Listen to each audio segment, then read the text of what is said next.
엘리바스는 계속해서 욥의 무모함을 책망하고 있습니다. 여러분, 2절 말씀을 한번 보시길 바랍니다. 분노가 미련한 자를 죽이고 시기가 어리석은 자를 멸하느니라. 이 엘리바스가 욥에게 이와 같이 말한 의미가 무엇일까요? 그 의도가 있을 것입니다. 바로 욥이 분노와 시기를 억제하지 않게 된다면 악한 자들의 결말과 같아질 것이라고 말을 하는 것입니다. 여러분, 우리가 누군가에게 이렇게 때로는 내가 알고 있는 것을 권면할 때 두 가지로 크게 전달될 수 있다고 생각합니다. 그 영혼이 정말 잘 되길 바라는 마음으로 할 때도 있고, 때로는 이 말이 이것 봐, 내 말을 안 들으니까 이렇게 되는 거야. 속으로는 그렇게 생각하며 남을 정죄하고 판단할 수도 있다는 것입니다. 엘리바스는 욥의 말이 가치가 없는 미련한 말이고 욥의 질문에 답할 사람이 없음을 말하고 있습니다. 그리고 직접적으로 언급만 안 했을 뿐이지 엘리바스는 욥을 지금 죄인이라고 단정짓고 있습니다. 사실 엘리바스의 말만 놓고 보면 맞는 말이기도 합니다. 그런데 우리가 성경을 읽으면서 발견할 수 있는 것은 엘리바스가 친구 욥을 걱정하기보다는 지금 엘리바스에게 있어서 중요한 것은 자신의 신념, 자신의 신앙적 생각이 옳다는 것을 말하고 싶어 할 뿐이라는 것입니다. 엘리바스는 고난의 최종 책임이 본인에게 있다고 생각하였습니다. 그래서 재난은 저절로 생겨나는 것이 아니라 악을 뿌렸기 때문에 생겨난 것이라고 믿는 것입니다.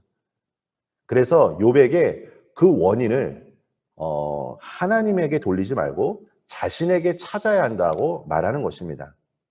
사실 오늘 말씀을 준비하면서 마음이 참 불편했습니다. 지금 욥이 감당하기 어려울 정도로 고통스러워하고 있는데 이 고난이 자신의 죄 때문이라고 단정해 있는 친구들이 있습니다. 그리고 여러분 4절 말씀을 보십시오. 그의 자식들은 구원에서 멀고 성물에서 억눌리나 구하는 자가 없으며. 흔히 자녀를 잃은 부모의 마음을 가리켜 하늘이 노랗다 라고 말하는 것을 들어본 적이 있습니다. 지금 욥에게 있어서 자녀들을 잃었는데 지금 엘리바스는 자녀들까지 언급하고 있는 것입니다. 엘리바스가 말하는 이면에는 자신이 의로운 삶을 살았다고 주장하기에 그는 자신이 의로운 사람이기에 다른 사람들에게 저주할 만한 위치에 있다는 것을 보여주고 있습니다. 그리고 8절 말씀에 설득합니다. 나라면 하나님을 찾겠고 내 일을 하나님께 의탁하리라.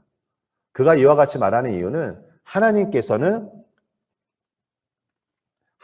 악한 자를 돌보아 주시고, 그러니까 하나님의 은총과 하나님의 그런 은혜에 대해서 그리고 하나님의 어떠한 일을 행하시는지 그가 지금 말하고 있는 것입니다.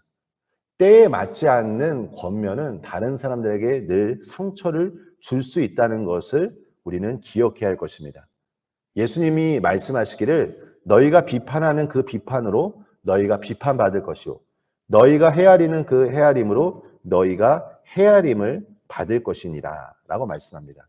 우리가 누군가를 권면할 때, 조언할 때 그 비판과 그 헤아림이 도리어 나에게도 해당될 수 있고 적용될 수 있다는 것을 우리는 기억해야 합니다.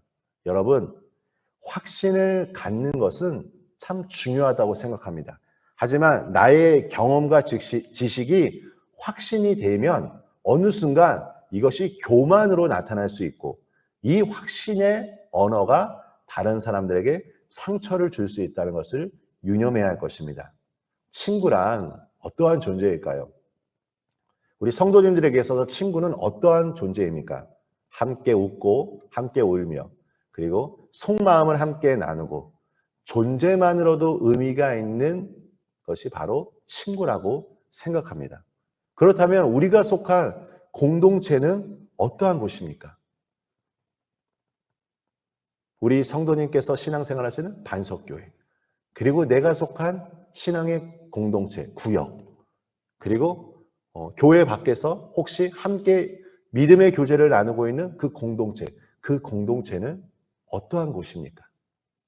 저는 이 공동체가 엘리바스처럼 누군가를 정죄하고 판단하는 공동체가 아니라 함께 애통해하고 함께 슬픔을 나눌 수 있는, 위로할 수 있는 사랑의 공동체가 되기를 간절히 소망합니다.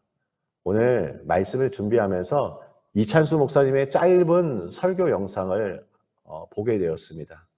우리가 회복해야 할 것이 있다면 애통해하는 그 전통을 회복하는 것입니다.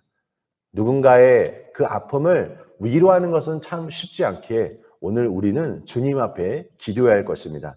참된 위로가 오직 주님께로부터 있기 때문에 우리가 다른 사람들을 위해 예수님의 마음으로 기도하고, 우리가 오늘도 하늘의 지혜를 가지고 만나는 많은 사람들에게 예수님의 사랑을 나타내시기를 간절히 축원합니다. 우리 함께 기도하겠습니다.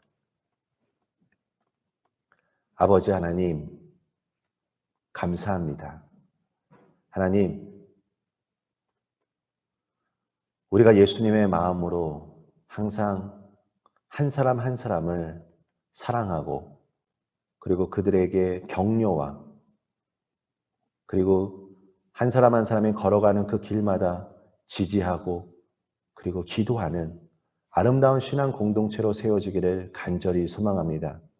우리가 속한 공동체가 예수님의 말씀을 중심으로 예수님의 사랑을 나타내는 공동체가 되기를 원합니다.